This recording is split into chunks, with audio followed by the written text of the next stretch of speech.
오늘도 지혜 한 모금 하세요. 시작하겠습니다. 모든 것이 변하지 않고 그대로 있기를 바란다면 모든 것을 조금씩 변화시켜야 한다. 인간은 천성적으로 과거를 그리워하며 변화를 좋아하지 않는다. 특히 사랑과 같은 감정의 경우에는 대다수가 영원히 변하지 않기를 소망한다. 하지만 어떻게 해야 변하지 않을 수 있을까? 답은 하나뿐이다.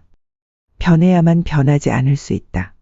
다시 말해 변화는 불변의 필수 조건이다. 조금도 변화하지 않는다면 오히려 더 빨리 종말을 맞이한다. 내게는 막역한 남자 동기 2명이 있다. 한 명은 10년째 알콩달콩 행복한 결혼 생활을 하고 있지만 다른 한 명은 얼마 전에 이혼을 했다. 나는 그 친구의 이혼 이유가 궁금했다.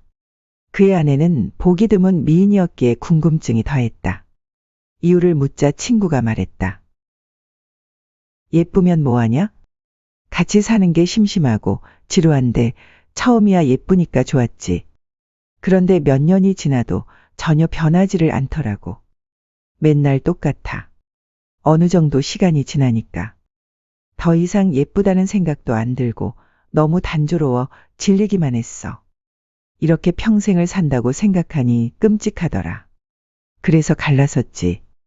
10년째 잘 살고 있는 친구의 부인은 남자 동기들의 아내 가운데 가장 평범하게 생긴 축에 속했다. 하지만 친구의 말에 따르면 자신의 부인만큼 매력적인 여자도 없다고 한다. 10년을 한 여자와 살았지만 한 번도 지루하거나 질린 적이 없어. 왜냐하면 내 아내는 항상 변하거든. 그래서 늘 새로워.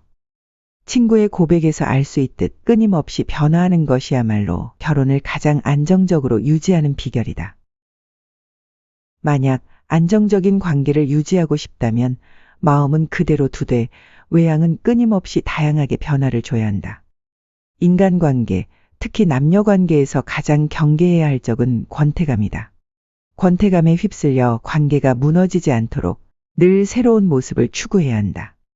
그런데 이 변화에는 중요한 키워드가 있다. 바로 흡입력이다. 변화는 남을 쫓아다니는 쪽이 아니라 남을 끌어당기는 쪽으로 이루어져야 한다. 남을 끌어당겨서 내 곁에 머무를 수밖에 없도록 만드는 것이 핵심 비법이다. 남자가 여자를 쫓든 여자가 남자를 쫓든 적용되는 위치는 똑같다.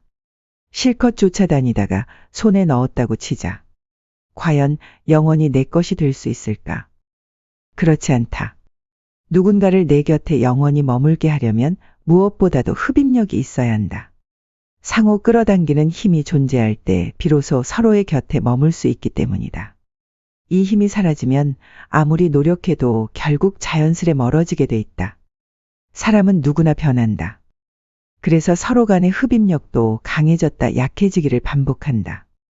요컨대 변화만이 영원하고 절대적이다. 세상에서 말하는 영혼이란 결코 변하지 않는 것이 아니라 절대적인 변화를 통해 상대적인 균형을 이루는 것이다. 그래서 영혼은 결국 상대적인 영혼이다. 변화는 순식간에 일어나기도 한다. 어떤 사람을 몇 년도 아니고 겨우 며칠 만에 다시 만났는데 마치 예전과 전혀 다른 사람으로 변한 것 같은 느낌에 놀란 적이 있지 않은가. 이처럼 변화란 시간의 구속을 받지 않는다. 눈 깜짝할 사이에 일어날 수도 있다. 우리가 지금 보는 그 사람은 방금 전에 그 사람이 아니다. 이 순간의 그는 아까의 그가 아닐 수도 있다. 그러니 어떤 일이 벌어질지라도 충격을 받을 필요는 없다. 변화 속에서는 모든 것이 가능하다. 당신이 할 일이라고는 꾸준히 변화를 시도하면서 상대방의 관심을 사로잡고 당신 자신의 흡입력을 높이는 것뿐이다. 변하지 않고 영원하기 위해 변해가야 한다는 말이 참 공감됩니다. 특히 남녀 관계는 더욱 그러한 것 같습니다. 누군가 이런 농담을 하는 얘기를 들었습니다. 낚시꾼이 떡밥을 만들 때 여러 가지를 섞습니다.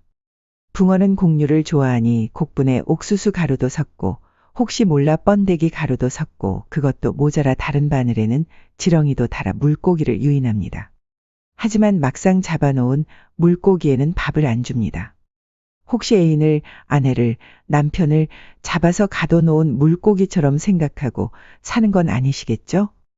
인생이란 정말 이렇게 비참하고 고되기만 한 것일까? 어린 시절 나는 매일같이 동네 아이들과 산으로 들러 쏘다니며 놀았다. 그러던 어느 날 나는 숨바꼭질을 하다가 이상한 모양의 나무를 발견했다. 키 작은 나무였는데 희한하게도 몸통 한가운데 큼직한 혹이 튀어나와 있었다. 보기만 해도 징그러운 모습이었다.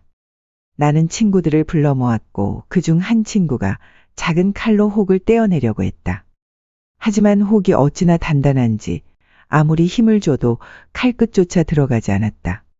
나를 비롯해 모두가 고개를 갸웃거렸다. 이상하다. 왜 이렇게 딱딱하지? 결국 우리는 근처에서 양을 치던 할아버지를 모셔와 나무를 보여드리며 이유를 물었다. 그러자 할아버지는 나무의 혹을 가만히 쓰다듬으며 우리 장난꾸러기들에게 이렇게 말씀하셨다. 이 혹은 예전에 이 나무가 큰 상처를 입어서 생긴 것이란다. 어리석고 무지한 우리는 할아버지의 말씀을 이해하지 못했다. 상처를 입었는데 왜 단단한 혹이 생긴 것일까? 할아버지는 참을성 있게 설명해 주셨다. 나무는 상처를 입으면 그 부분이 아물면서 오히려 딱딱해진단다. 사람도 마찬가지야. 얘들아, 상처를 입어야 비로소 더욱 단단해지지. 너희도 어른이 되면 자연히 알게 될 거다. 그 후 세월이 흘러 나이가 들고 수많은 좌절과 아픔을 겪으면서 나는 조금씩 그 할아버지의 말씀에 담긴 깊은 뜻을 이해하게 되었다. 그리고 상처를 받은 부분이 더욱 단단해질 수밖에 없는 이유 또한 깨달았다. 실패는 직접 경험해 봐야 한다. 그래야 그것이 그저 한 번 넘어졌다 일어나는 과정일 뿐 두려워할 필요가 없는 것임을 깨달을 수 있다. 마찬가지로 좌절을 겪어봐야 자신의 고통을 얼마나 견딜 수 있는지, 얼마나 강인한지를 깨달을 수 있다. 이런 과정을 거쳐야 다시 한번 고개를 들 수 있다. 푸시킨은 말했다.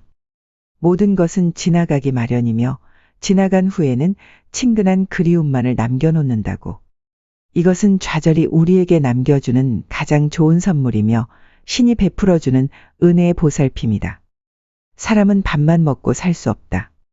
사람들은 현실에 대해 끊임없이 불평, 불만을 갖는다. 고등학생은 대학 입시 준비가 너무 힘들다고. 대학생은 졸업 후에 취업문이 너무 좁다고. 직장인은 연봉이 너무 낮다고. 고액 연봉자는 업무가 너무 과중하다고 볼멘 소리를 늘어놓는다. 결혼해서 가정을 이루고 자식을 낳아 키우면서도 사람들은 습관적으로 힘들고 어렵다고 투덜댄다. 이렇게 부지불식간의 불평, 불만을 늘어놓는 동안 삶은 점차 생기를 잃고 칙칙하게 변해간다. 인생이란 정말 이렇게 비참하고 고되기만 한 것일까? 아니다. 신앙, 즉 정신적 가치를 추구한다면 얼마든지 살맛나는 인생을 살 수 있다. 사실 이상과 신앙은 그 자체로 인생의 행복에 커다란 의미를 갖고 있다. 어느 날 무덕선사가 선원의 뜰에서 잡초를 뽑고 있는데 신도 3명이 그를 찾아왔다. 그들은 선사에게 말했다. 사람들은 불교를 믿으면 인생의 고통을 해결할 수 있다고 말합니다. 그러나 저희 모두 오랫동안 불교를 믿어왔지만 행복해지기는커녕 고통도 사라지지 않았습니다. 이게 대체 어찌된 일입니까? 무덕선사는 호미를 내려놓고 차분하게 그들을 바라보며 말했다. 행복해지는 것은 결코 어렵지 않습니다. 먼저 자신이 왜 사는지 확실히 깨달아야 합니다. 첫 번째 사람이 말했다. 죽지 못해 사는 것 아니겠습니까? 물론 죽는다는 것도 두렵고요. 그러니 다들 사는 겁니다. 두 번째 사람이 말했다. 제가 지금 열심히 사는 이유는 나중에 늙어서 좀 더 편안하고 풍족하게 살고 싶기 때문입니다. 그러자 세 번째 사람이 말했다. 저는 그 정도도 아닙니다. 만약 지금 당장 제가 죽으면 우리 가족들은 누가 먹여 살리겠습니까? 그러니 열심히 살 수밖에요. 그들의 대답을 들은 무덕선사가 웃으며 말했다. 과연 여러분이 불행할 수밖에 없는 이유를 알겠군요. 모두가 죽음, 늙는 것, 어쩔 수 없이 이래야 하는 까닭만 생각할 뿐. 이상이나 신앙에 대한 것은 조금도 생각하지 않고 있습니다. 여러분, 이상과 신앙이 없는 삶은 당연히 피곤하고 괴로울 수밖에 없답니다. 신도들은 여전히 이해되지 않은 표정이었다. 이 이상 신앙 말이야. 듣기 좋지만 그것들이 밥 먹여준답니까? 신도들의 질문에 무덕선사는 오히려 역으로 질문을 던졌다. 그럼 무엇이 있어야 행복해질 수 있다고 생각하십니까? 그러자 신도들이 차례로 대답했다. 명예가 있어야 전부 가진 것이죠. 그래야 행복할 수 있습니다. 사랑이 있어야 행복할 것입니다. 저는 돈이 있어야 된다고 생각합니다. 돈이 없으면 행복할 수도 없어요. 무덕선사가 입을 열었다. 그러면 왜 어떤 사람들은 명예를 가지고 있는데도 불행할까요? 어떤 이는 사랑을 가졌는데도 여전히 고통스럽고, 또 어떤 이는 돈이 있는데도 우울증에 걸리죠. 대체 그 이유는 무엇일까요? 이번에는 아무도 대답하지 못했다. 무덕선사는 말을 이었다. 이상과 신앙은 결코 듣기 좋은 빈말이 아닙니다. 이것들은 우리의 삶에 매 순간 관여하며 영향을 미치고 구체적으로 드러나는 것입니다. 삶에 대한 생각과 태도를 바꿀 때 비로소 삶 자체가 변화할 수 있습니다. 명예는 남을 위해 봉사할 때 비로소 행복으로 변합니다. 사랑은 타인에게 줄 때 비로소 의미를 가지며, 돈은 가난한 자에게 베풀 때 비로소 가치가 생깁니다. 이처럼 이상과 신앙에 이끌리는 삶이야말로 진정 행복한 삶인 것입니다. 오늘도 좋은 하루 되세요.